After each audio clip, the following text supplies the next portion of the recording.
And what if you got up broadcasting a whole new electromagnetic signature?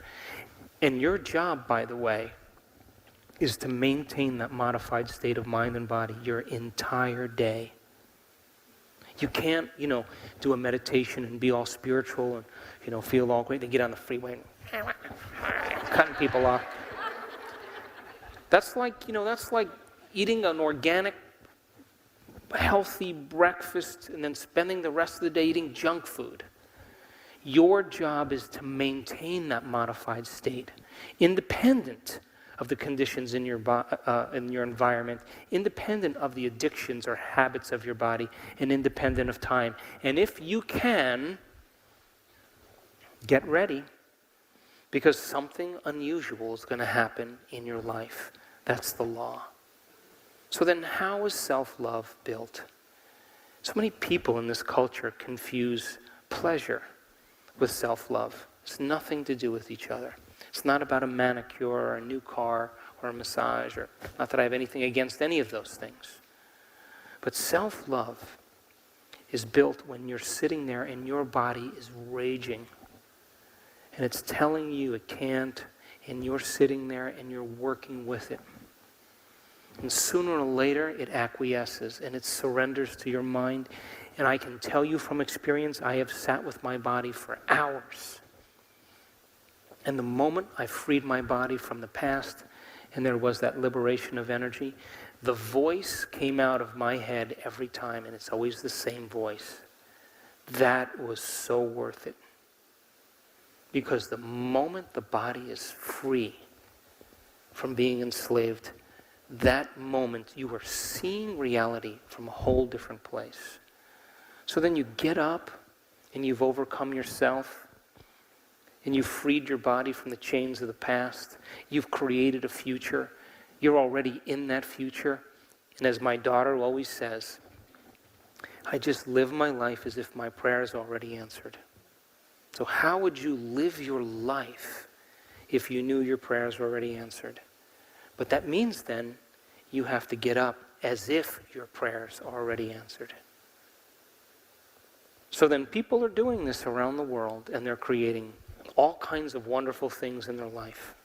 They're doing the uncommon, which, by the way, is our birthright. And that no material thing is going to bring us to true happiness. That our purpose in life then is to begin to look at those emotions that keep us anchored to the past and look at our habits that keep us defining ourselves in the same way and begin to remove those layers within us that block the flow of the divine. And as we begin to layer by layer peel those limitations away, the masks, that intelligence that's giving us life begins to leak out of us. It begins to consume us. Its nature becomes our nature. Its mind becomes our mind. Its will becomes our will. Its consciousness becomes our consciousness. Its love becomes our love. We become like it. We start to give. It is a giver. And so then, when that occurs, then all of a sudden you start to experience a level of joy that's coming from within you. That you're no longer seduced by the conditions in your external life, and you would never judge another person because you wouldn't want to lose this feeling. How many people are with me? Now listen, all of you in this room, every single one of you have done something great in your life. Would you agree? I'm talking to the part of you that already knows this. That all of you have done something that you are proud of, that you are in love with yourself for. There are no schools of ancient wisdom on the top of the Himalayas waiting for us to be initiated. Your life is your initiation. That the conditions and challenges in your life, the adversity, is for you to meet those challenges with a new level of mind. And I don't care. Listen, I react to things all the time in my life. The question is, how long are you going to do it? And if you want to teach your kids anything, teach them how to shorten the refractory period of their emotional reactions. They will no longer be hanging on to the past. So then, who gets to benefit from the changes you make within you? First who? You, and then your family, and then the people you work with, yes? And then ultimately your community. Would you agree? So then, before we break, my last thought. How do you become supernatural? You would have to agree that you would have to start doing what's unnatural. Yes? When everybody else is in fear, that's the time to show courage. When everybody else is in lack, that's the time to give.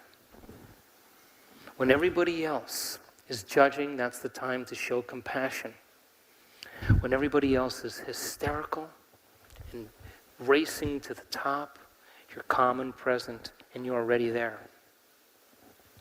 And if you keep doing what's unnatural, sooner or later it will become supernatural. Would you agree? And there's this concept in biology that I love. It's called emergence. Did you ever see a group of fish all do the same thing at the same time? Or birds, they do all that. Even neurons do the same thing. Now, if you study that phenomenon in biology, if you study it, you realize something really amazing, because if you look at that, you think there's a leader, like, hey, follow me, right? It turns out there's no leader. It's not a top-down phenomenon. It's actually a bottom-up phenomenon. You know what that means? Everybody's leading. Everybody's doing it at the same time. They're connected in a community, and they're all doing the same thing at the same time, and there's power in numbers, and they become one. You with me? So there's an unconscious stigma that all great people get it in the end, right? If you get too passionate about something and you lead with passion, you're going to get it. Martin Luther King got it. Gandhi got it. Joan of Arc got it. Abraham Lincoln got it. John Lennon got it. Everybody gets it in the end if you're an individual. So subconsciously, most people are like, ooh, I don't want to shine too much, But what if everybody's leading? Can't take out everybody, can you, huh? So the new consciousness that's emerging, the new consciousness is about us demonstrating all of this. To demonstrate it in every area of your life. You can't tell me you want peace in the world and be arguing with your coworker. Take care of that first. You can't tell me you want abundance, but you feel lack. You can't feel lack. An abundant person doesn't feel lack. They feel abundance. So then gold only attracts gold. Lead doesn't attract gold. So then we have to really demonstrate all the things that we want to see in the world. And if you're overcoming your fear and anxiety, and I'm overcoming my frustration and anger, and I'm working on me and you're working on you, we're more prone to really serve and give, and we begin to connect on a deeper level. And I can tell you, I have been around the world in the last 14 or 15 years, and I have seen transformation many, many times. And I can tell you it looks the same on everybody's face. I don't care if you're from Japan or China. I don't care if you're from South America. I don't care if you're from Canada. It all looks the same. That there is a liberation of energy. And that liberation of energy is what I call the natural state of being. And that's who we really are.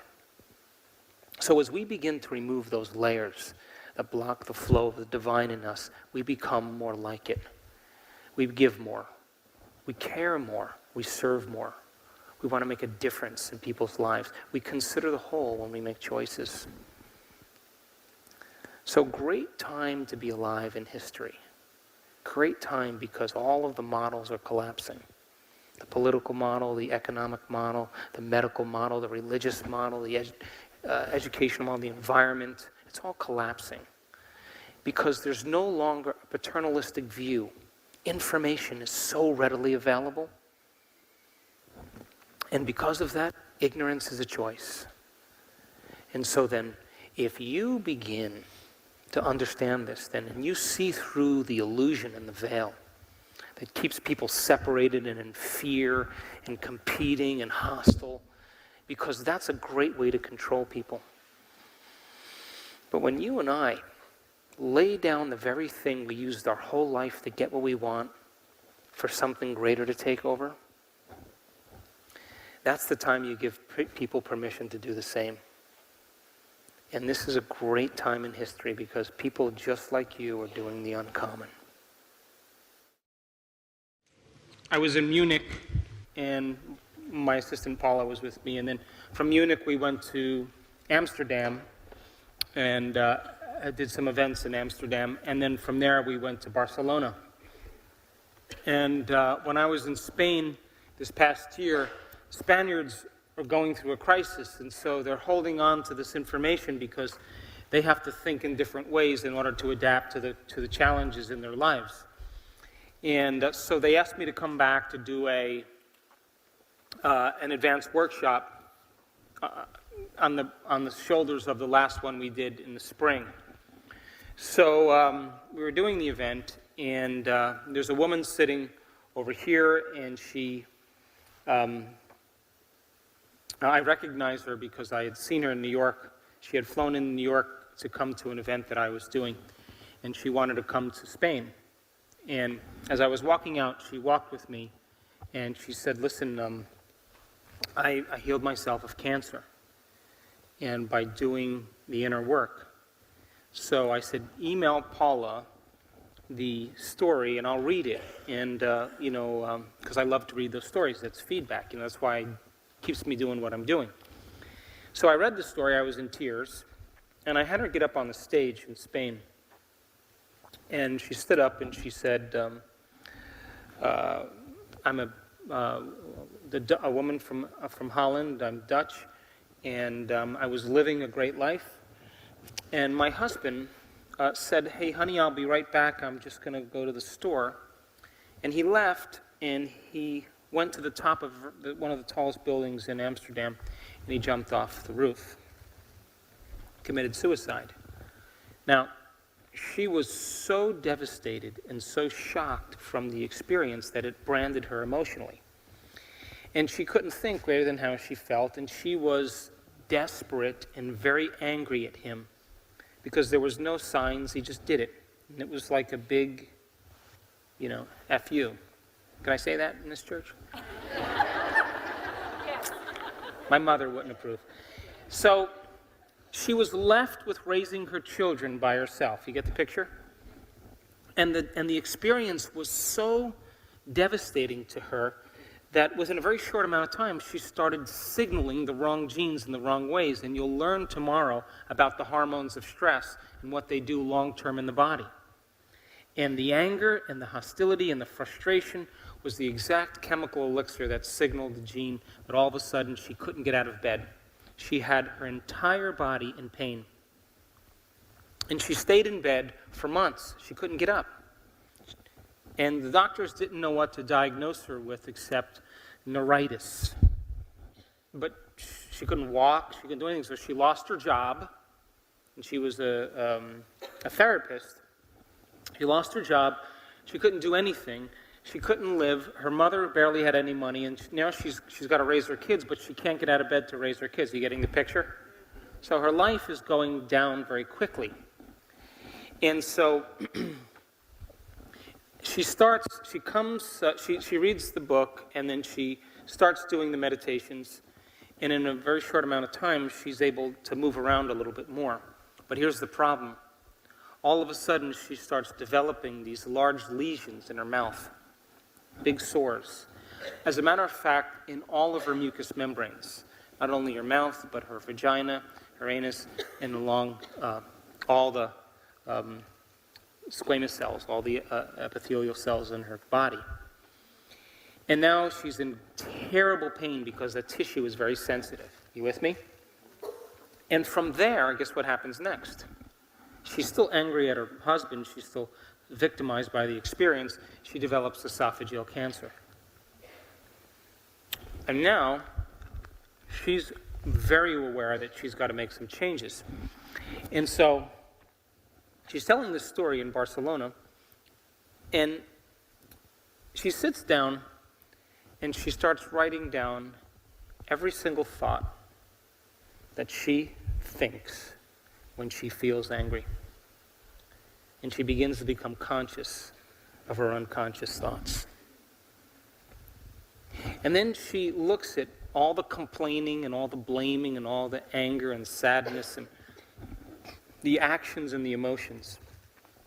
And she becomes aware of those states of mind and body. And every day, she keeps observing the old self and surrendering it to a greater mind. And she made the choice that she wasn't going to get up from her meditation every day until she was in love with life. Now, I want you to reason this with me. Does she have any real reason to be in love with life? Yes. Well, to the immaterialist, she does, but to the materialist, she has no husband, she has no finances, she has no health, she has no friends. It sounds like a country western song. and sorry, I'm in Austin. And so, you got the car ready? So, every day she decides that she's going to do her meditation, and she is going to move into a new state of being. And she is going to marry a clear intention of who she wants to be when she opens her eyes every day with an elevated emotion, and she's going to signal the gene ahead of the experience every day. And the deal, she says, is if I'm not going to get there, I'm not going to get up until I'm in love with life. Now, she's crossing the river, yes? Now, she decided that she wasn't going to tell anybody in her life that she had cancer except her mother. That was it. Never mentioned it, never talked about it, didn't create an identity around it. And every day she crossed the river of change. And for 1 year, she told me she never missed a day. It was the most important thing in her life. All of a sudden, right around the 11th month, guess what happens? All of the sores start disappearing in her mouth. Why? Because when you're living in emergency mode, anger and hostility and sadness, that's mobilizing energy for your external environment. There's no energy in your internal environment, and of course her immune system becomes compromised. Now she's restoring her body. She's signaling new genes every day.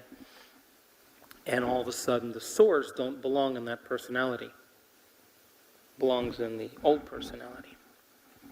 Within a very short amount of time, all of a sudden now she starts noticing that she's feeling way better. She goes to the doctor a year later. There's not a sign of cancer anywhere in her body. Nothing. A little bit of scar tissue, she said, in her esophagus, but no lesions, no cancer. She's got a new boyfriend. Oh, new husband, right, Paul? New husband. She's got a new life. And she literally retired the past. She was born again in the same life. Now, is that possible? So then the process of change requires unlearning and relearning. It requires breaking the habit of the old self and reinventing a new self. It requires pruning synaptic connections, and you'll see pictures of that tomorrow, and sprouting new connections. It requires unmemorizing emotions that are stored in the body, and then reconditioning the body to a new mind and to a new emotion. It requires no longer signaling the same genes in the same old ways and starting to signal new genes in new ways. It requires deprogramming and reprogramming, losing your mind and creating a new one. We could say moving your energy out of the past and putting it into the future. How many people are with me? Now, when she finished her story, there were so many people sobbing in the audience. And when she got done, she wasn't saying it because, look at me, I did this. She really was honestly saying it because she was in love with life again. And of course she would be in love with life because every day she wouldn't get up unless she was in love with life. And now she has a life that she loves. How many people are with me? No longer a philosophical concept for her. It is actual reality for her. So the word meditation literally means to become familiar with. As you become familiar with your unconscious thoughts, your unconscious behaviors, and your unconscious emotions, and you make them familiar to you, to know thyself, That means now you no longer are the program, but you are the consciousness observing the program. And if you could every day decide who you do want to be when you open your eyes, and you begin to rehearse the thoughts that you will think, the behaviors and attitudes you will demonstrate, how you're going to live that day, and you teach your body emotionally what nobility feels like, what empowerment feels like, what invincibility feels like, what strength and courage feels like, and you are signaling the gene ahead of the experience, and you get up in love with life, and you keep practicing it, you're firing and wiring those circuits in your brain. And if you keep doing it, it's going to become familiar to you. And if you emotionally embrace the experience before it's made manifest, every single day, it will begin to become familiar to you. And if you are thinking and feeling differently than when you started, now you are in a new state of being. And a new state of being is a new personality. And a new personality creates a new personal reality. And the disease, by the way, no longer exists in that new personality. It belongs to the old personality.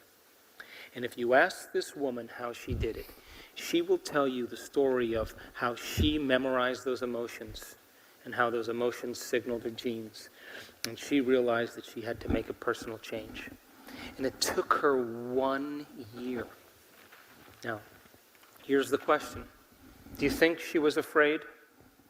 Give me a nod. Yeah? Do you think she had doubt? How about another nod? Do you think that she was still bitter and angry at times? But was she aware of it? Yes. So then, would you agree there were days where she didn't want to do her meditations? Yes. Oh. Would you agree there were days that she was discouraged? But she did it anyway. And every time she chose herself, she fell more in love with herself. Because she said that was so worth it. So she is no longer a woman defined by her past and her trauma. She sees it as just an incident in her life. Why? Tell me why. Because she's got a new life. She's born again, and she looks back at her old life like it was another lifetime.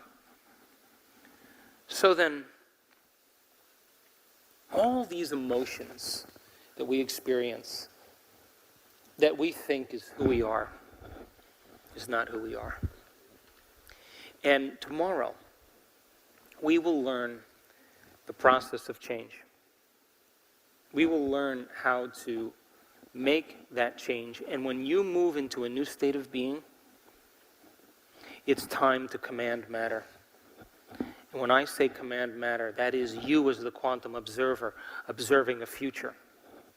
But you have to be big, and you have to be expanded, and you have to feel divine. You can't feel limited or like a victim or insecure. That is not emulating the divine. It's not in its consciousness to be that way. And people who do it, and they begin to create from this new state of being, have the experience sometimes the same day before they get home. It shows up in their life.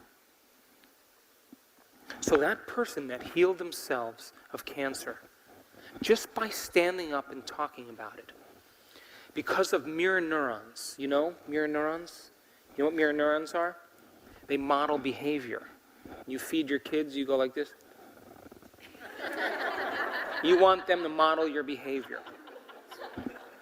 Mirror neurons are modeling neurons. They imitate behavior. So if you see someone dance the salsa really well, you'll dance the salsa better, yes?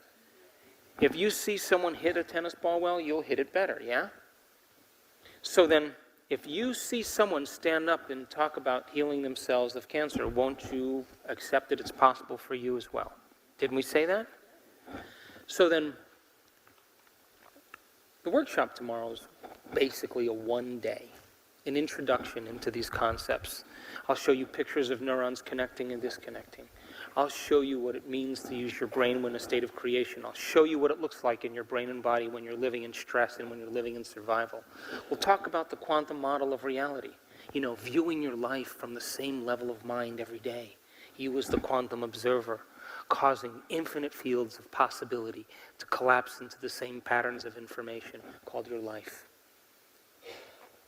And we will talk extensively about what it means to change. And because when we move into these elegant states of being, and you feel profoundly empowered and so whole, it becomes a little irony. Because all the things you thought you wanted, you no longer want because you're whole. And it's impossible to want in that moment, and that's the moment it happens.